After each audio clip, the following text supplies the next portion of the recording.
2001 September മാസം 11-ാം തീയതി ചൊവ്വാഴ്ച അമേരിക്ക മാത്രമല്ല ലോകം മുഴുവൻ അക്ഷരാർത്ഥത്തിൽ നടുങ്ങിയ നിമിഷങ്ങൾ. അമേരിക്കയുടെ വിവിധ വിമാനത്താവളങ്ങളിൽ നിന്നും 4ഓളം വിമാനങ്ങൾ അൽ-ഖ്വയ്ദയുടെ നേതൃത്വത്തിലുള്ള ഭീകരർ തട്ടിയെടുക്കുന്നു. പിന്നീട് 2 വിമാനങ്ങൾ അമേരിക്കയുടെ സാമ്പത്തിക വ്യവസ്ഥിതിയുടെ ഒരു ഈറ്റില്ലമായിരുന്ന വേൾഡ് ട്രേഡ് സെന്റർ, ആ ട്വിൻ ടവേഴ്സിന് നേരെ പാഞ്ഞെടുക്കുന്നു, അത് തകർക്കുന്നു. പിന്നീട് ഒരു വിമാനം അമേരിക്കയുടെ പ്രതിരോധ വകുപ്പിന്റെ ആസ്ഥാനമായ പെന്റഗണിൽ ഇടിച്ചിടുന്നു. മറ്റൊരു വിമാനം അമേരിക്കയിലെ പെൻസിൽവാനിയയിലെ ഒരു മൈതാനത്ത് ഇടിച്ചിടുന്നു. ഈ ആക്രമണങ്ങളിൽ മരിച്ചു വീണത് ഏകദേശം 3000-ഓളം പേരാണ്. 6000-ഓളം പേർക്ക് പരിക്കേൽക്കുകയും അതുണ്ടാക്കിയ ഒരു ഇമ്പാക്റ്റ് എന്ന് പറയുന്നത് പറഞ്ഞറിയിക്കാൻ സാധിക്കാത്തതാണ്. ആഗോള ഭീകരതയോടുള്ള ലോക രാജ്യങ്ങളുടെ ഒരു മനോഭാവത്തെ തിരുത്തിക്കുറിച്ച ഒരു സംഭവം കൂടിയായിരുന്നു ഈ വേൾഡ് ട്രേഡ് സെന്റർ അറ്റാക്ക്. ഒപ്പം തന്നെ അതങ്ങ് അമേരിക്ക മുതൽ ഇങ്ങ് ഇന്ത്യയിലെ കൊച്ചു ഗ്രാമങ്ങളിൽ വരെ ആ ഒരു ഭീകരാക്രമണം ചെലുത്തിയ ഒരു സ്വാധീനം അല്ലെങ്കിൽ അതിന്റെ പ്രത്യാഘാതം എന്ന് പറയുന്നത് വളരെ വലുതാണ്. നമ്മുടെ സാധാരണ ജീവിതത്തെ പോലും ബാധിക്കുന്ന രീതിയിലുള്ള പല നിർണായകമായിട്ടുള്ള സംഭവ വികാസങ്ങൾക്കും അതിനെ തുടർന്നുള്ള ചില ഗവൺമെന്റിന്റെ നിലപാടുകൾ, ഗവൺമെന്റിന്റെ ഡിസിഷൻസ് ഒക്കെ കാരണമാക്കിയിട്ടുണ്ട്. യഥാർത്ഥത്തിൽ ഈ ട്വിൻ ടവർ അറ്റാക്കിലൂടെ ഈ ഭീകരർ, അൽ-ഖ്വയ്ദ ഭീകരർ ലക്ഷ്യം വെച്ചത് എന്താണ്? ആ അറ്റാക്കിന് ശേഷം ലോക രാജ്യങ്ങളുടെ അല്ലെങ്കിൽ ഇന്റർനാഷണൽ പൊളിറ്റിക്സിന്റെ ഒരു സ്വഭാവം തന്നെ മറിഞ്ഞതായി നമുക്ക് കാണാൻ സാധിക്കും. മിഡിൽ ഈസ്റ്റ് ഒരു ഡീസ്റ്റെബിലൈസേഷന്റെ ഒരു അവസ്ഥയിലേക്ക് പോകുന്നു. അതിനുശേഷമാണ് ഈ അഫ്ഗാൻ ഇൻവേഷൻ, അമേരിക്ക നടത്തിയ ഇറാഖ് ഇൻവേഷൻ. അതിനെ തുടർന്ന് പ്രത്യേകിച്ച് ഇറാഖ് പോലുള്ള, സിറിയ പോലുള്ള മേഖലകളിൽ ഉയർന്നു വന്ന ഇസ്ലാമിക് സ്റ്റേറ്റ് പോലുള്ള തീവ്രവാദ സംഘടനകൾ. ഒരു ഷോർട്ട് ടേം, പലപ്പോഴും ഈ ഒരു വിഷയത്തെ മാധ്യമങ്ങളായിക്കോട്ടെ, സാമൂഹ്യ നിരീക്ഷകരായിക്കോട്ടെ, തീവ്രവാദികൾ നടത്തിയ അവരുടെ ഒരു ഷോർട്ട് ടേം ഗോളിലേക്ക് മാത്രമാണ് പലപ്പോഴും ഒരു ചർച്ചകൾ കാണാറുള്ളത്, അല്ലെങ്കിൽ അത്തരത്തിലുള്ള ചർച്ചകൾ നടത്താറുള്ളത്. എന്നാൽ പലരും ചർച്ച ചെയ്യാൻ വിട്ടുപോയ ഫാർ റീച്ചിങ് ആയിട്ടുള്ള ഒരു long term goal, long term agenda al-Qaeda ഭീകരർക്ക് അതിന് പിന്നിൽ ഉണ്ടായിരുന്നു. അത്തരം കാര്യങ്ങളെ പറ്റിയാണ് ഇന്നത്തെ നിലപാട് എന്ന ഈ ഒരു പ്രോഗ്രാം ഞങ്ങൾ ചർച്ച ചെയ്യാൻ ആഗ്രഹിക്കുന്നത്. ഞാൻ ജോർജി, എന്നോടൊപ്പമുള്ളത് ജോജി റോബിൻ. നമ്മൾ ഈ സെപ്റ്റംബർ 11 അറ്റാക്ക് ഏകദേശം 23 വർഷത്തോളം പിന്നിടുന്നു. ആ ഒരു ഭീകരാക്രമണം നടന്നു കഴിഞ്ഞിട്ട് ഇൻട്രോയിൽ പറഞ്ഞതുപോലെ അത് അമേരിക്കയിൽ മാത്രമല്ല ലോക രാജ്യങ്ങളിൽ, ഇന്റർനാഷണൽ പൊളിറ്റിക്സിൽ അതുണ്ടാക്കി ഇമ്പാക്റ്റ് എന്ന് പറയുന്നത് നമുക്ക് പറഞ്ഞറിയിക്കാൻ സാധിക്കുകയില്ല. പ്രത്യേകിച്ച് ലോക പൊളിറ്റിക്സ് വേൾഡ് ട്രേഡ് സെന്റർ അറ്റാക്കിന് ശേഷവും അത് കഴിഞ്ഞിട്ടും അല്ലെങ്കിൽ അതിന് മുന്നും പിന്നും എന്ന രീതിയിൽ നമുക്ക് രണ്ടായിട്ട് കൃത്യമായിട്ട് ഡിവൈഡ് ചെയ്യാൻ സാധിക്കും.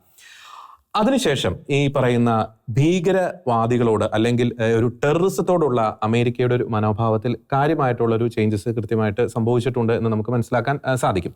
നമുക്കറിയാം ഈ ഭീകരർ, പ്രത്യേകിച്ച് ഈ അൽ-ഖ്വയ്ദ ഭീകരർ, ഒസാമ ബിൻ ലാദന്റെ നേതൃത്വത്തിലുള്ള ഈ അൽ-ഖ്വയ്ദ ഭീകരർ, അവർ അമേരിക്കയെ ലക്ഷ്യം വെച്ചത് അവരുടെ സാമ്പത്തിക ശക്തിയെ അടിച്ചിടാൻ നോക്കി. അതായത് ഈ വേൾഡ് ട്രേഡ് സെന്റർ എന്ന് പറയുന്നത് അവരുടെ സാമ്പത്തികമായിട്ടുള്ള ട്രാൻസാക്ഷന്റെ അല്ലെങ്കിൽ സാമ്പത്തിക വ്യവസ്ഥയുടെ ഒരു അടിത്തറ തന്നെയായിരുന്നു വേൾഡ് ട്രേഡ് സെന്റർ.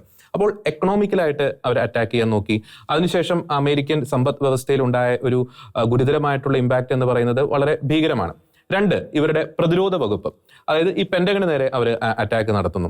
3 എന്ന് പറയുന്നത് ഈ അമേരിക്കയുടെ ഒരു ആത്മവിശ്വാസം ഉണ്ടായിരുന്നു. ഈ ഹോംലാൻഡ് സെക്യൂരിറ്റി എന്ന് പറയുന്നത്, അല്ലെങ്കിൽ അവർക്ക് അവരുടെ രാജ്യത്തിന്റെ ഉള്ളിൽ വന്ന് ആരും ആക്രമിക്കില്ല എന്ന് പറയുന്ന ഒരു ആത്മവിശ്വാസം അവർക്കുണ്ടായിരുന്നു. അതിനൊരു തിരിച്ചടി നൽകാൻ ഈ ഭീകരർക്ക് സാധിച്ചു. അപ്പോൾ അത് മാത്രമല്ല, അതിനുശേഷം അതാണ് ഇവരുടെ ഒരു ഷോർട്ട് ടൈം ഗോൾ എന്ന് പറയുന്നത്. അവിടെ നിരവധി പേര്, ആയിരങ്ങൾ അവിടെ മരിച്ചു വീഴുന്നു, നിരവധി പേർക്ക് പരിക്കേൽക്കുന്നു. ഒപ്പം തന്നെ പറയുന്നത് 3000-ഓളം കുഞ്ഞുങ്ങൾക്കാണ് അവരുടെ മാതാപിതാക്കളെ നഷ്ടപ്പെട്ടത്. ഈ അമേരിക്കൻ സൊസൈറ്റിയിൽ അതുണ്ടാക്കിയ ഒരു സൈക്കോളജിക്കൽ ഇമ്പാക്റ്റ് എന്ന് പറയുന്നത് അതിഭീകരമാണ്. അതിനെ തുടർന്നുണ്ടായ അത് കൊണ്ടുവന്ന അല്ലെങ്കിൽ പരിക്കേറ്റതുമായി ബന്ധപ്പെട്ട് ജനങ്ങളുടെ ഒരു ആരോഗ്യാവസ്ഥ, അതിനെ തുടർന്നുണ്ടായ രോഗാവസ്ഥകളൊക്കെ അവിടെ നിൽക്കുന്നു.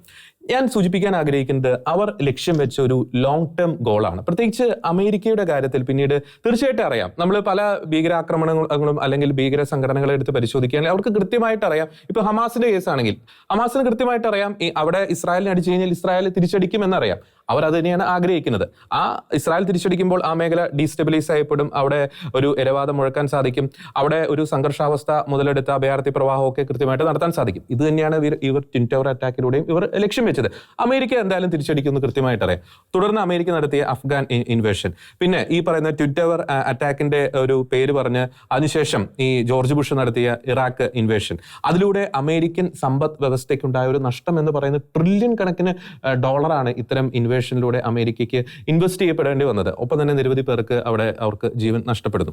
ഒപ്പം ഇത്തരം രാജ്യങ്ങൾ, പ്രത്യേകിച്ച് ഇറാഖ് ആയിക്കോട്ടെ അല്ലെങ്കിൽ ഈ പറയുന്ന അഫ്ഗാൻ ആയിക്കോട്ടെ, അവിടെ ഉയർന്നു വന്ന പുതിയ ഇസ്ലാമിക ഭീകര സംഘടനകൾ, അവരുടെ സാന്നിധ്യം ആ മേഖലകളിൽ മാത്രമല്ല യൂറോപ്യൻ രാജ്യങ്ങളിലേക്കും അത്തരം സംഘടനകൾ സൃഷ്ടിച്ച ഒരു അഭയാർത്ഥി പ്രവാഹം. അതായത് ആ അറ്റാക്ക് നടന്ന ഒരു 90 മിനിറ്റ് എന്ന് പറയുന്നത് എന്താ പറയുന്നത്, അത് ഉണ്ടാക്കിയ ഒരു ഭവിഷ്യത്ത് 100 വർഷമല്ല 50-150 വർഷങ്ങളോളം നീണ്ടു നിൽക്കുന്ന ഇമ്പാക്റ്റാണ് പൊളിറ്റിക്സിൽ അവർ സൃഷ്ടിച്ചെടുത്തത്.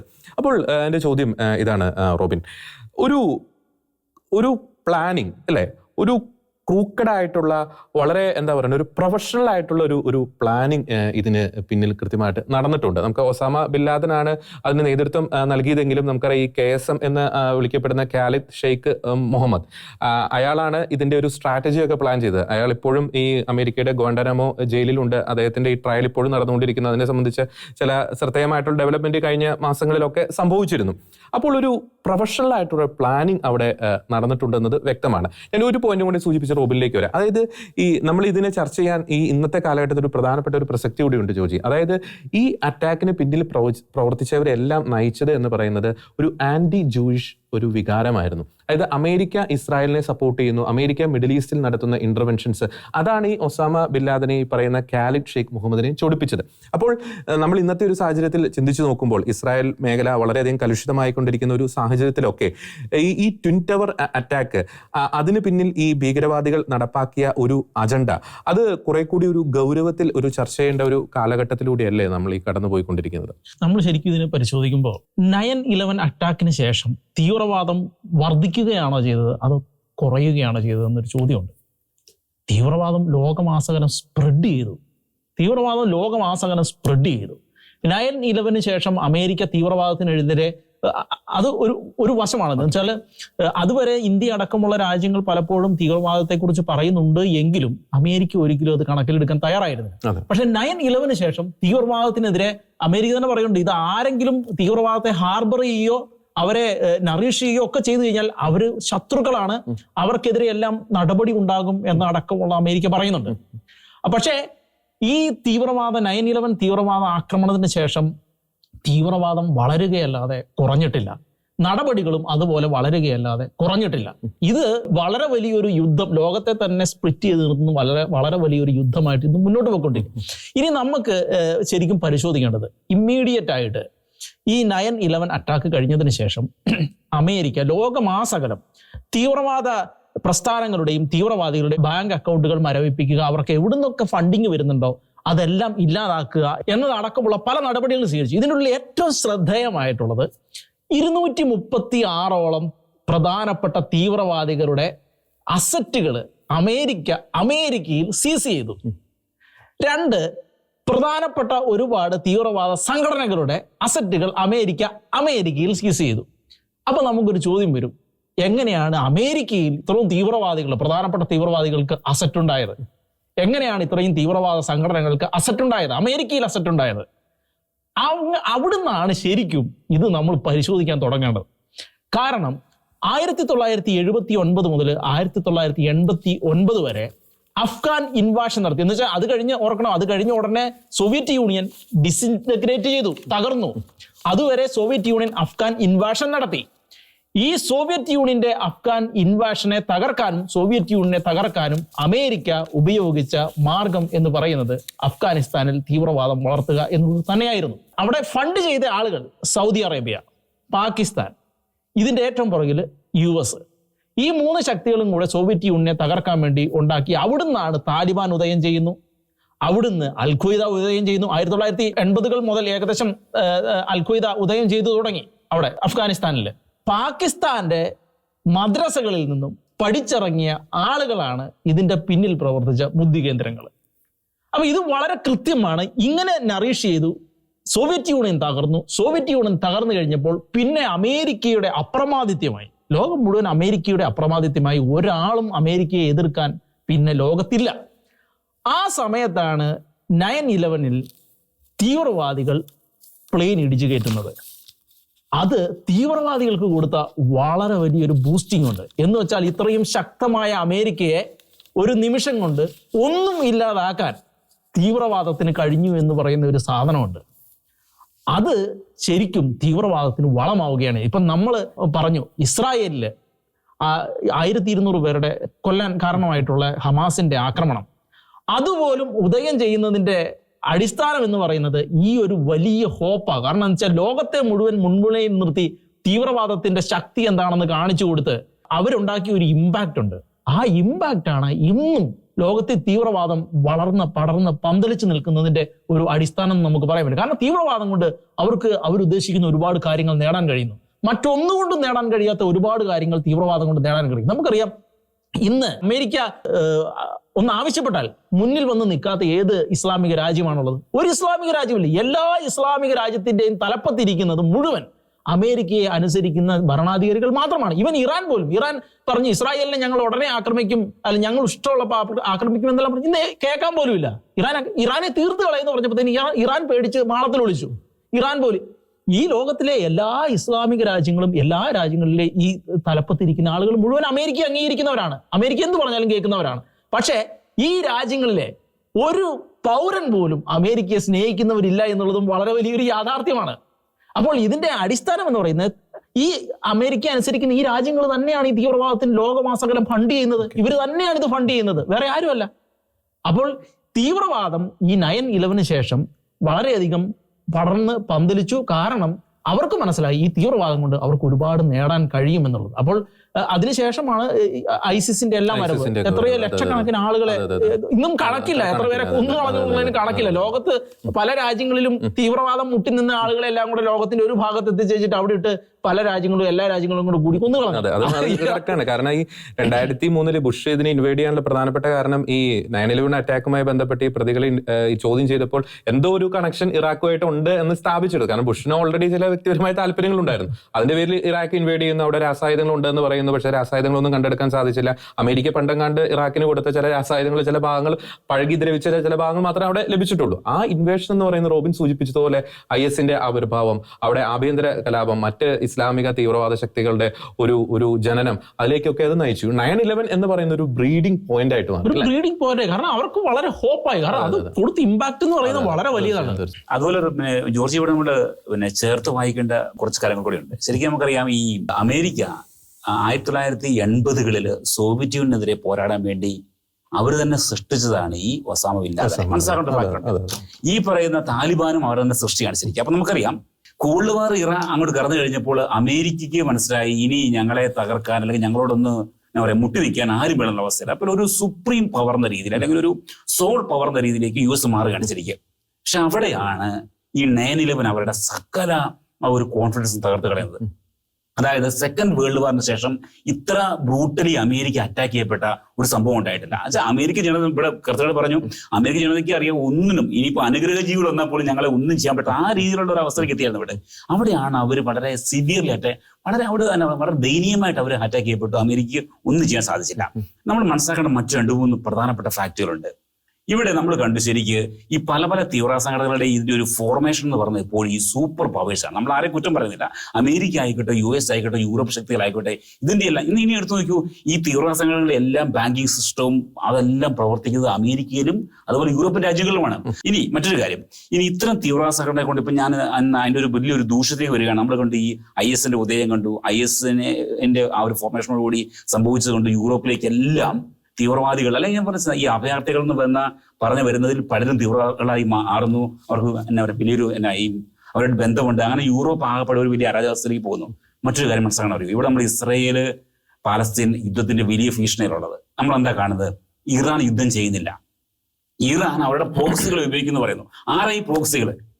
ഹമാസ് ആരാണ്? അത് ടെററിസ്റ്റ് ഗ്രൂപ്പാണത്. ഇനി നമ്മൾ കാണുന്ന ഹിസ്ബുൾ ആരാണ്? അവരും ശരിക്കും ഇനിയിപ്പോ ഞാൻ പറഞ്ഞു എന്നാ പോലെ ഈ ഹൂതികൾ ആരാണ്? അവരും ടെററിസ്റ്റ് ഗ്രൂപ്പാണ്. അപ്പം ഈ പറയുന്ന പ്രോക്സികൾ എന്ന് പറയുന്ന എല്ലാം ടെററിസ്റ്റ് ഗ്രൂപ്പ്. അപ്പൊ ഈ ടെററിസ്റ്റ് ഗ്രൂപ്പുകളെ ഉപയോഗിച്ച് അല്ലെങ്കിൽ ടെററിസ്റ്റ് സംഘടനകളെ ഉപയോഗിച്ച് ലോകത്തെ ആകമാനം നശിപ്പിക്കത്തക്ക രീതിയിൽ സകല രീതിയിലുള്ള സമാധാനം കെടുത്തി കടന്ന രാജ്യങ്ങളുടെ ആ ഒരു എന്നാ പറയുക സുരക്ഷിത അവസ്ഥ കളയുന്ന, അവിടുത്തെ ഇക്കോണമിയെ അടിച്ചു കളയുന്ന, ജനജീവിതത്തെ വല്ലാതെ തകർച്ചയിലേക്ക് എല്ലാം കടത്തിവിടുന്ന രീതിയിലുള്ള ഒരവസ്ഥ സംജാതമായിക്കാണ്. അപ്പൊ ഇതൊരു വലിയ ഭീകരാവസ്ഥയാണ് ശരിക്കും. ഇവിടെ റോബിൻ പറഞ്ഞ പോലെ അമേരിക്കയുടെ മുൻപിൽ കടന്നു വരാത്ത ഭരണാധികാരികൾ ആരുമില്ല.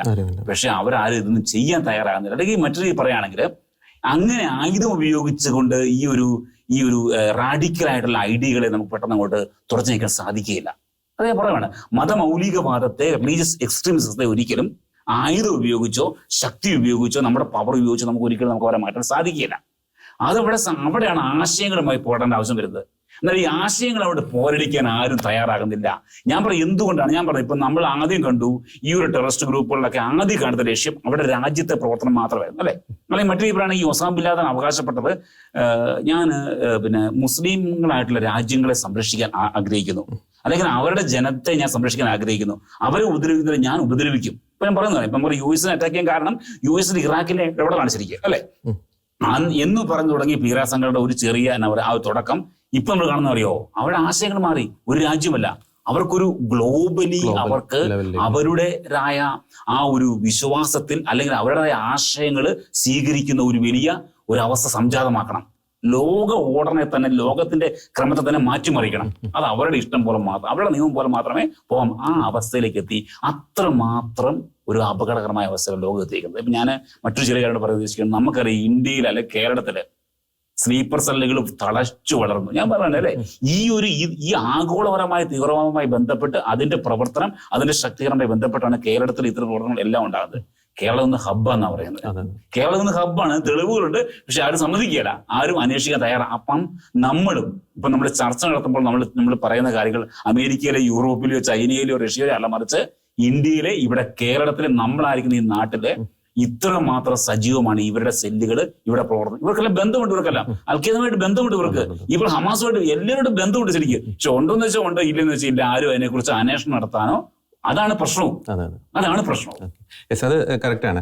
നമ്മൾ ഈ പറഞ്ഞതുപോലെ ഈ പറയുന്ന തീവ്രവാദ സംഘടനകളുടെ ഒരു പ്രധാനപ്പെട്ട ഒരു ലക്ഷ്യം എന്ന് പറയുന്നത്, അതായത് അവരൊരു അറ്റാക്ക് നടത്തുന്ന, അവിടെ ഒരു ഭീതി സൃഷ്ടിക്കുന്നു. ഒപ്പം തന്നെ അവരുടെ ലക്ഷ്യം നമ്മൾ സൂചിപ്പിച്ചതുപോലെ ഒരു അരാജകത്വം സൃഷ്ടിച്ച് ആ അരാജകത്വം ലോകം മുഴുവൻ വളർത്തുക, ആ അരാജകത്വത്തിൽ നിന്ന് അവരുടെ ചില സ്വാർത്ഥ താല്പര്യങ്ങൾ നേടിയെടുക്കുക. അതാണ് ഈ 9/11 അറ്റാക്ക് ആയിക്കോട്ടെ, ഏത് വിഷയമായിക്കോട്ടെ അതിൽ നാം കണ്ടത്. നമുക്ക് ഈ സമകാലിക ഈ ഒരു സാഹചര്യത്തിൽ ഈ 9/11 അറ്റാക്കിന് പിന്നിൽ പ്രവർത്തിച്ചവർ നടപ്പാക്കിയ ചില തന്ത്രം, അവരുടെ ഒരു മോഡസ് ഓഫ് ഒപ്രാൻഡിക്ക് വളരെ ഒരു സമാനതകൾ നമുക്ക് ഈ സമകാലിക സാഹചര്യത്തിൽ നമുക്ക് കാണാൻ സാധിക്കും. നമ്മൾ ഈ പലപ്പോഴും 9/11 അറ്റാക്കുമായി ബന്ധപ്പെട്ട് പലപ്പോഴും ഈ ചർച്ചയാകുന്ന പേര് എന്ന് പറയുന്നത് ഒസാമ ബിൻ ലാദനാണ്. ശരിക്കും ഈ ഒസാമ ബിൻ ലാദനെ സംബന്ധിച്ചിടത്തോളം ഈ ഒരു സ്ട്രാറ്റജി അയാൾക്ക് പറഞ്ഞു കൊടുത്തത് ഖാലിദ് ഷെയ്ഖ് മുഹമ്മദ് എന്ന് പറയുന്ന ഇപ്പോഴും ഈ അമേരിക്കയുടെ കസ്റ്റഡിയിലുള്ള കൊടും ഭീകരനാണ്. എനിക്ക് തോന്നുന്നു ലോകത്തിലെ തന്നെ ഇപ്പൊ ജീവിച്ചിരിക്കുന്ന കൊടും ഭീകരനാണ് ഈ പറയുന്ന വ്യക്തി. നമ്മൾ പല നിലപാടുകളിൽ നാം ചർച്ച ചെയ്തൊരു പോയിന്റാണ് ഈ ചെറുപ്പത്തിലെ ഇവർക്ക് ലഭിക്കുന്ന ഒരു റാഡിക്കലൈസേഷൻ. ഈ ഖാലിദ് ഷെയ്ഖ് മുഹമ്മദിന്റെ ഒരു ചരിത്രം എടുത്ത് പരിശോധിക്കുകയാണെങ്കിൽ അയാൾ 16-ാമത്തെ വയസ്സിൽ മുസ്ലിം ബ്രദർഹുഡിൽ ജോയിൻ ചെയ്ത വ്യക്തിയാണ്. അയാൾ ഒരു മെക്കാനിക്കൽ എഞ്ചിനീയർ ആണ്. നമ്മൾ പറഞ്ഞിട്ടുണ്ട്, ഇപ്പോൾ ഈ ഭീകര പ്രവർത്തനങ്ങൾക്കൊക്കെ ചുക്കാൻ പിടിക്കുന്നത് നല്ല പ്രൊഫഷണൽ ആയിട്ടുള്ള, വെൽ എഡ്യൂക്കേറ്റഡ് ആയിട്ടുള്ള ആളാണ്. അതിലൊരു വിരോധാഭാസം എന്ന് പറയുന്നത് ഈ ഖാലിദ് ഷെയ്ഖ് മുഹമ്മദ്, അയാൾ ഈ മെക്കാനിക്കൽ എഞ്ചിനീയറിംഗ് ബിരുദം എടുത്തത് അമേരിക്കയിലാണ്. അമേരിക്കയിൽ പഠിച്ചുകൊണ്ടിരിക്കുമ്പോൾ ആൾക്ക് ഈ ബിരുദം ലഭിക്കുന്നത്. അതിനകത്തൊരു പ്രധാനപ്പെട്ട ഒരു പോയിന്റ് ഉണ്ട്. ഇയാളെ നയിച്ച ഒരു ആന്റി അമേരിക്ക വികാരം, അല്ലെങ്കിൽ ഈ ആന്റി ഇസ്രായേൽ വികാരം എന്ന് പറയുന്നത് നമുക്കൊരു നോർമൽ വ്യക്തിക്ക് ചിന്തിക്കാവുന്നതിൽ അപ്പുറമാണ്. വർഷങ്ങളോളമാണ്. അന്നത്തെ ഒരു കാലഘട്ടത്തിൽ ഇപ്പോൾ ഒസാമ ബിൻ ലാദൻ ആയിക്കോട്ടെ, അൽഖയ്ദ ആയിക്കോട്ടെ, അവരൊക്കെ പലപ്പോഴും പ്ലാൻ ചെയ്തിരുന്നത് ഒരു ഷോർട്ട് ടൈം അറ്റാക്ക്, അതായത് വലിയ രീതിയിലുള്ള എന്താ പറയുക, ഒരു 100 പേര് 200 പേര് മരിക്കുന്ന അറ്റാക്ക്. പക്ഷെ ഇയാളെ സംബന്ധിച്ചിടത്തോളം ഇയാളുടെ ഒരു പ്ലാനിങ് എന്ന് പറയുന്നത് 12ഓളം വിമാനങ്ങൾ ഒരേ സമയം ഹൈജാക്ക് ചെയ്യുക, അത് പൊട്ടിത്തെറിപ്പിക്കുക എന്നൊക്കെയായിരുന്നു. ഇപ്പം ആള് ഈ ഒസാമ ബിൻ ലാദന്റെ അടുത്ത് ആദ്യം മുന്നോട്ട് വെച്ചൊരു പ്ലാൻ എന്ന് പറയുന്നത് അമേരിക്കയിൽ തന്നെ ഒരു 12ഓളം വിമാനങ്ങൾ ഒരുമിച്ച് ഹൈജാക്ക് ചെയ്യുന്നു, അതിനുശേഷം ഒരു പത്രസമ്മേളനം നടത്തുന്നു, അതിനുശേഷം ആ പ്ലെയിനിൽ തന്നെ പോയിട്ട് അത് വൈറ്റ് ഹൗസിൽ ഇടിച്ചിടുന്നു. ആ രീതിയിലുള്ള, അത് കഴിഞ്ഞിട്ടാണ് ഒസാമ ബിൻ ലാദനാണ് അത് പ്രാക്ടിക്കൽ അല്ല, 4 വിമാനങ്ങൾ റാഞ്ചിയാൽ മതി എന്നുള്ള രീതിയിലേക്കൊക്കെ കാര്യങ്ങൾ കൊണ്ടുപോകുന്നത്. അപ്പോൾ വളരെ എന്താ പറയണേ, ഈ പറയുന്ന റാഡിക്കലൈസ് ചെയ്യപ്പെട്ട ഇത്തരം വ്യക്തിത്വങ്ങൾ അല്ലെങ്കിൽ ഇത്തരം വ്യക്തികൾ അവരെത്ര എഡ്യൂക്കേറ്റഡ് ആയിക്കോട്ടെ, എത്രത്തോളമാണ് ഇവരെ ആ ഭീകര ചിന്തകൾ ഇത്തരം വയലന്റ് ആയിട്ടുള്ള ഓപ്പറേഷനിലേക്ക് നയിക്കുന്നത് എന്നതിന്റെ വ്യക്തമായിട്ട് സൂചനയാണ് ഈ 9/11 അറ്റാക്കിന് പിന്നിൽ പ്രവർത്തിച്ച ഈ ഖാലിദ് മുഹമ്മദിനെ പോലുള്ള വ്യക്തികൾ. ജോർജ്, ഞാൻ അത് തന്നെയാണ് പറഞ്ഞത്. ശരിക്കും മനസ്സിലാക്കേണ്ട കാര്യം എന്താണെന്ന് അറിയാമോ, നമുക്ക് ഈ ഭീകരവാദത്തെ, ഈ ഒരു സിവിയർ ആയിട്ടുള്ള ഒരു റിലീജിയസ് എക്സ്ട്രീമിസത്തെ നമുക്ക് ഒരിക്കലും ആയുധം കൊണ്ട് കീഴ്പ്പെടുത്താൻ സാധിക്കില്ല, നമ്മുടെ ശക്തി കൊണ്ട് സാധിക്കില്ല. ഇവിടെ മനസ്സിലാക്കാൻ സാധിക്കും, ഈ ആക്രമണത്തിന് ചുക്കാൻ പിടിച്ച ഓരോരുത്തരുടെയും പുറകില് ഒരു സിവിയർ ആയ റാഡിക്കലൈസേഷൻ, അവർക്കിട്ട് ഒരു എക്സ്ട്രീം പഠനമുണ്ട്. ഇത് എവിടെ നിന്ന് കിട്ടി? അതാണ് ഞാൻ പറയാണ്, അത് അവരുടെ മതപരമായിട്ടുള്ള വളരെ എന്താ പറയുക, ഒരു തെറ്റായ രീതിയിലുള്ള ഒരു അവസ്ഥയിൽ നിന്ന് അത് രൂപപ്പെട്ടതാണ്, അല്ലെങ്കിൽ അവരെ പഠിപ്പിച്ചവരുടെ തെറ്റാണ് ശരിക്കത്. അപ്പൊ ആ രീതിയിലുള്ള ഫോർമേഷൻ ചെറുപ്പത്തിലെ വളർന്നു വരുന്ന പ്രായത്തിന് അവരുടെ തലച്ചോറിൽ അത് അടിച്ചിരിക്കപ്പെടുന്നു. പിന്നെ ആശയങ്ങളിൽ അവർ ആകർഷ്ടരാകുന്നു. ആ രീതിയിൽ അവർ സംഭവം ബന്ധപ്പെട്ട ഒരുപാട് വായന ലഭിക്കുന്നു.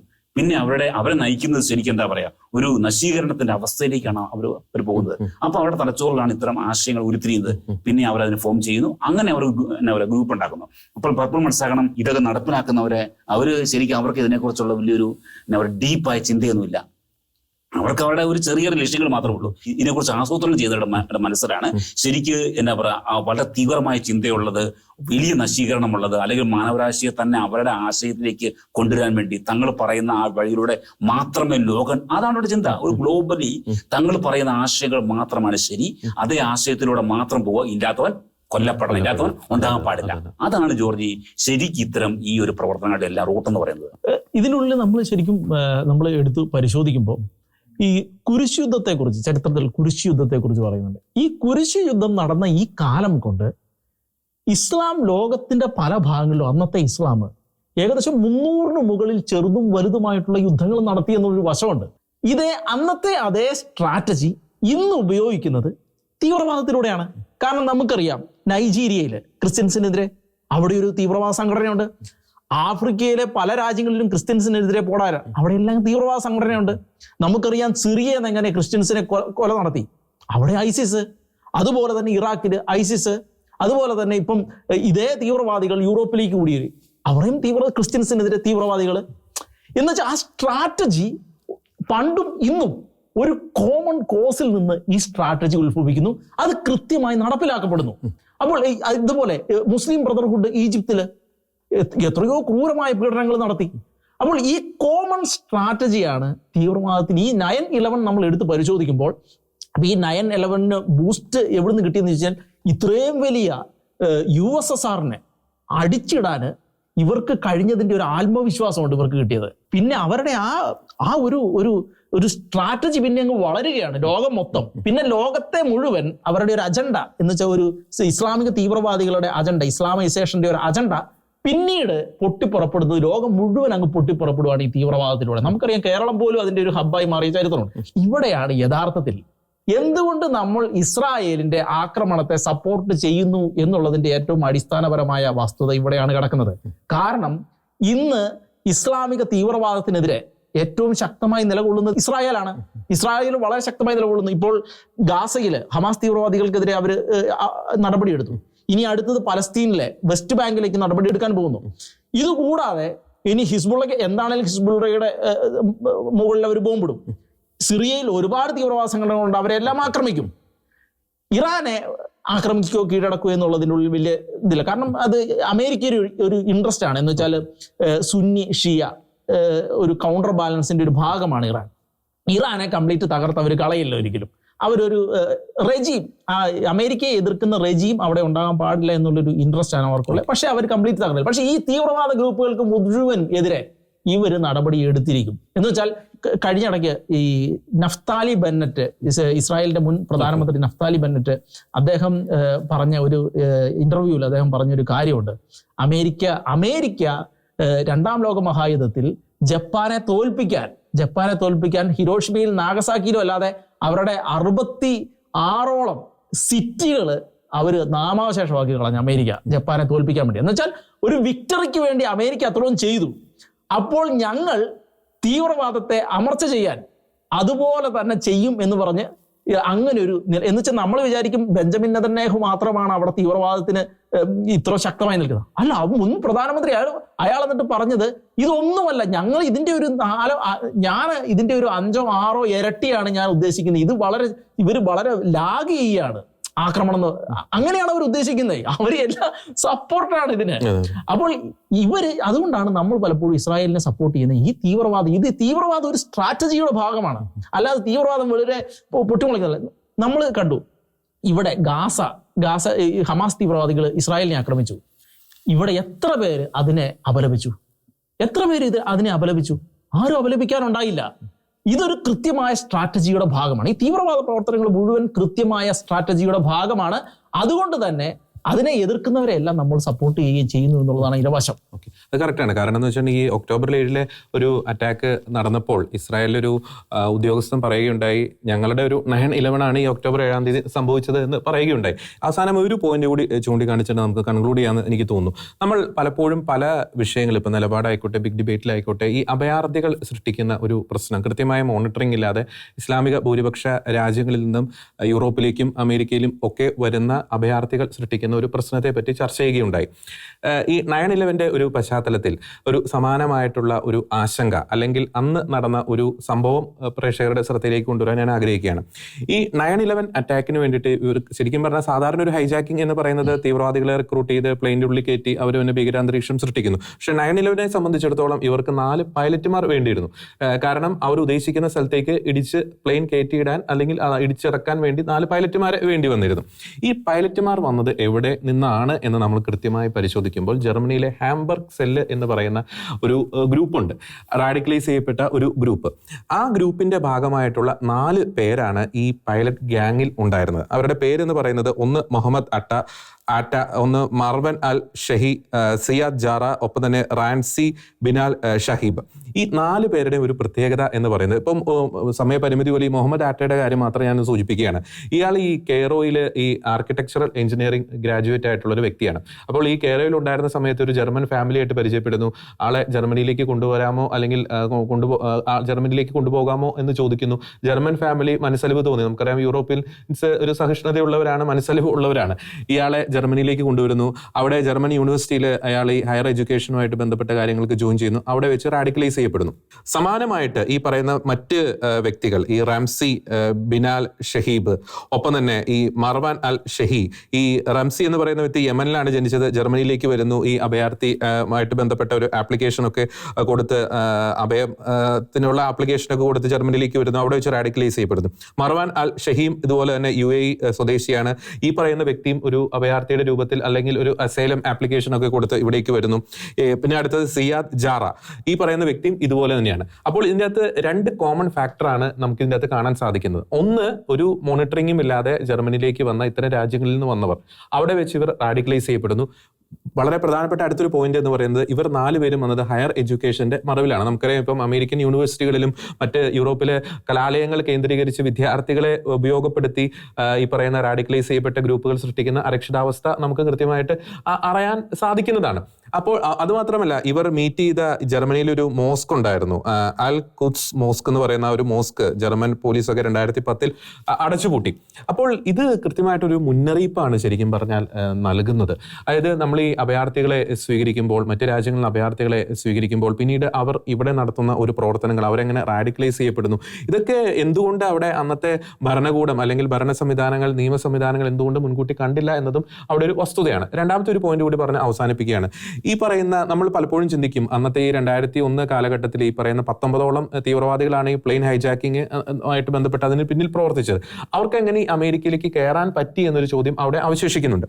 അത് നമ്മൾ ചോദിക്കുമ്പോൾ അല്ലെങ്കിൽ പരിശോധിക്കുമ്പോഴാണ് അന്നത്തെ അമേരിക്കൻ ഗവൺമെന്റ് ഒക്കെ എടുത്ത ചില പോളിസീസ്, നമ്മളിത് പറയാൻ കാരണം ഇപ്പോഴും ചില ഭരണകൂടങ്ങൾ എടുക്കുന്ന ചില മണ്ണൻ തീരുമാനങ്ങളൊക്കെ എത്രത്തോളം ദൂരവ്യാപകമായിട്ടുള്ള പ്രത്യാഘാതങ്ങളാണ് സൃഷ്ടിക്കുന്നത്. ആ ഒരു കാലഘട്ടത്തിലെ അമേരിക്കൻ ഗവൺമെന്റ് സ്വീകരിച്ചൊരു പോളിസിയായിരുന്നു ഈ സൗദി അറേബ്യയിൽ നിന്നും ഒരു എക്സ്പ്രസ് വിസ കൊടുക്കുന്ന ഒരു പദ്ധതി ഉണ്ടായിരുന്നു. അപ്പോൾ ഈ തീവ്രവാദികളിൽ 14 പേരും സൗദി അറേബ്യയിലുള്ളവരാണ്. അപ്പോൾ ഇവർ ചെയ്തൊരു കാര്യം എന്ന് പറയുന്നത്, ഇവർ ഇതിനു മുമ്പ് പാകിസ്ഥാനിലേക്ക് അഫ്ഗാനിസ്ഥാനിലേക്കൊക്കെ യാത്ര ചെയ്തിരുന്നു. അപ്പോൾ അവരുടെ പാസ്പോർട്ട് നഷ്ടപ്പെട്ടു എന്ന് പറഞ്ഞ് ഈ 14 പേരും അവരുടെ രാജ്യങ്ങളിൽ കൊണ്ട് ആപ്ലിക്കേഷൻ കൊടുക്കുന്നു, പുതിയ പാസ്പോർട്ട് ലഭിക്കുന്നു. ഈ അന്നത്തെ അമേരിക്കൻ ഗവൺമെന്റ് സ്വീകരിച്ച എക്സ്പ്രസ് വിസ പോളിസിയുടെ മറവിൽ ഇവർക്ക് അമേരിക്കൻ വിസ അടിച്ചു കിട്ടുന്നു. ഇങ്ങനെ ഉള്ള ചില ലൂപ്പ് ഹോൾസ് യൂസ് ചെയ്തിട്ടാണ് വലിയ രീതിയിലുള്ള, അല്ലെങ്കിൽ ചില കാര്യങ്ങൾക്ക് നേരെ നിസ്സാരമെന്ന് നാം തോന്നുന്ന ചില കാര്യങ്ങൾക്ക് നേരെ കണ്ണടച്ചു കഴിയുമ്പോൾ അത് രാജ്യങ്ങളിൽ ഉണ്ടാക്കുന്ന ഇമ്പാക്ട് എന്ന് പറയുന്നത് വളരെ ദൂരവ്യാപകമാണ്. ഒപ്പം തന്നെ ചെറിയ ഒരു ഓവർ കോൺഫിഡൻസ്, അത് നമ്മൾ എടുത്തു പറയേണ്ടിയിരിക്കുന്നത്. തങ്ങളെ ആരും അറ്റാക്ക് ചെയ്യത്തില്ല, തങ്ങൾക്കെതിരെ ആരും ഒന്നും ശബ്ദിക്കില്ല എന്ന് പറയുന്ന ഓവർ കോൺഫിഡൻസും അതും നല്ലതിനല്ല എന്ന് നമുക്ക് കൃത്യമായിട്ട് തന്നെ പറയാൻ സാധിക്കും. ഇസ്ലാമിക തീവ്രവാദം ഒരു രാജ്യത്ത്, ലോകത്ത് സൃഷ്ടിക്കുന്ന പ്രതിസന്ധികൾ ഭവിഷ്യത്ത് എന്തൊക്കെയാണ് എന്നതിൻ്റെ ഉത്തമ ഉദാഹരണമാണ് 2001 സെപ്റ്റംബർ മാസം 11 ചൊവ്വാഴ്ച അമേരിക്കയിൽ സംഭവിച്ചത്. ലോകവും അമേരിക്കയും അക്ഷരാർത്ഥത്തിൽ ഞെട്ടിത്തരിച്ച ദിവസം. ഈ ഒരു വിഷയം, അല്ലെങ്കിൽ അന്ന് അവിടെ നടന്ന ഒരു ആക്രമണം ലോകത്തിന്, അമേരിക്കയ്ക്ക്, ലോക രാജ്യങ്ങൾക്ക് വളരെ വലിയൊരു മുന്നറിയിപ്പ് നൽകുന്നുണ്ട്. ഭീകരവാദത്തെ ഭീകരവാദം എന്ന് തന്നെ കൃത്യമായിട്ടും വിശേഷിപ്പിക്കാൻ ലോകരാജ്യങ്ങൾ പഠിക്കുക. അതിന് ഒരു ന്യൂനപക്ഷ ഒരു പ്രീണനത്തിന്റെ ഒരു മറവിൽ, അല്ലെങ്കിൽ വോട്ട് ബാങ്ക് പൊളിറ്റിക്സിന്റെ ഒക്കെ ഒരു മറവിൽ ചില കാര്യങ്ങളിലേക്ക് കണ്ണടച്ചു കഴിഞ്ഞാൽ അത് ഉണ്ടാക്കുന്ന ഒരു ഇമ്പാക്റ്റ്, ഭവിഷ്യത്ത് എന്ന് പറയുന്നത് നമുക്ക് ചിന്തിക്കാവുന്നതിൽ അപ്പുറമാണ്. ഒപ്പം തന്നെ ഇത്തരം ഭീകര സംഘടനകളുടെ പിന്നിലെ അവർ ഇത്തരം ആക്രമണങ്ങൾ നടത്തുമ്പോൾ അതിന് പിന്നിലെ ഒരു അജണ്ട കൂടി തിരിച്ചറിയാനുള്ള ഒരു വിവേകം കൂടി ലോക രാജ്യങ്ങൾ ഭരിക്കുന്ന നേതാക്കന്മാർ കാണിക്കുക. ഇസ്ലാമിക തീവ്രവാദത്തെ അകറ്റി തന്നെ നിർത്തുക. അത് ഒരുപക്ഷെ നമ്മൾ ഈ ഡിബേറ്റിലൊക്കെ ചർച്ച ചെയ്തതുപോലെ അമേരിക്കയ്ക്ക് ഒരു ചില കാര്യങ്ങളിലൊക്കെ ഒരു വീഴ്ച പറ്റി എന്ന് തന്നെ നമുക്ക് വിശേഷിപ്പിക്കാൻ സാധിക്കും. താലിബാനെയും ഒസാമ ബിൻ ലാദനെയും ഒക്കെ ഒരു ആദ്യ കാലഘട്ടത്തിൽ വളർത്തിയത് അമേരിക്ക തന്നെയാണ്. പക്ഷേ അവർ അമേരിക്കയെ തിരിഞ്ഞു കൊത്തുന്ന ഒരു കാഴ്ച. സ്വാർത്ഥ താല്പര്യങ്ങൾക്ക് വേണ്ടി, താൽക്കാലികമായിട്ടുള്ള നേട്ടങ്ങൾക്ക് വേണ്ടി ഒരു കാരണവശാലും ഇത്തരം തീവ്രവാദ സംഘടനകളെ സാമ്പത്തികമായോ ഭൗതികമായോ ആശയപരമായോ സഹായിക്കാതിരിക്കുക. കാരണം അവർ ഇന്നല്ലെങ്കിൽ നാളെ തിരിഞ്ഞു കൊത്തും എന്ന കാര്യത്തിൽ യാതൊരു സംശയവുമില്ല. ഇനിയൊരു 9/11 ഇവിടെ ആവർത്തിക്കാതിരിക്കട്ടെ. ഭീകരാക്രമണത്തിന്റെ ഇരകളായി കഴിയുന്ന രാജ്യങ്ങളെ പരസ്പരം സഹായിക്കുവാനും അവർക്ക് പിന്തുണ കൊടുക്കുവാനും അവർ ഭീകരവാദത്തിനെതിരെ നടത്തുന്ന പോരാട്ടങ്ങൾക്ക് ശക്തമായിട്ടുള്ള ഒരു സഹായം കൊടുക്കുവാനും ലോകരാജ്യങ്ങൾക്ക് പരസ്പരം കഴിയട്ടെ. ഒപ്പം തന്നെ ഭീകരവാദത്തെ പിന്തുണയ്ക്കുന്ന രാജ്യങ്ങളെ ഒറ്റപ്പെടുത്താനുള്ള ഒരു ആർജവം കൂടി വിവിധ ലോകരാജ്യങ്ങളുടെ സംഘടന, ഐക്യരാഷ്ട്രസഭ പോലുള്ള സംഘടനകൾ തീർച്ചയായിട്ടും കാണിക്കേണ്ടിയിരിക്കുന്നു. കാരണം ലോകത്തിന്റെ ഭാവിയെ അതീവ ഗുരുതരമായി, മനുഷ്യരാശിയുടെ ഒരു നിലനിൽപ്പിനെ അതീവ ഗുരുതരമായി ബാധിക്കുന്ന ഒരു ക്യാൻസർ തന്നെയാണ് ഇസ്ലാമിക ഭീകരവാദം. അത് തിരിച്ചറിയാനുള്ള ഒരു നട്ടെല്ല് ലോകരാജ്യ നേതാക്കന്മാർക്ക് ഉണ്ടാകട്ടെ എന്ന വ്യക്തമായിട്ടുള്ള ഒരു നിലപാട് പ്രഖ്യാപിച്ചുകൊണ്ട് ഇന്നത്തെ ഈ ഒരു പ്രോഗ്രാം വൈൻഡപ്പ് ചെയ്യുന്നു. മറ്റൊരു വിഷയത്തിലെ നിലപാടുമായി വീണ്ടും വരുന്നതായിരിക്കും. എല്ലാ പ്രേക്ഷകർക്കും നന്ദി.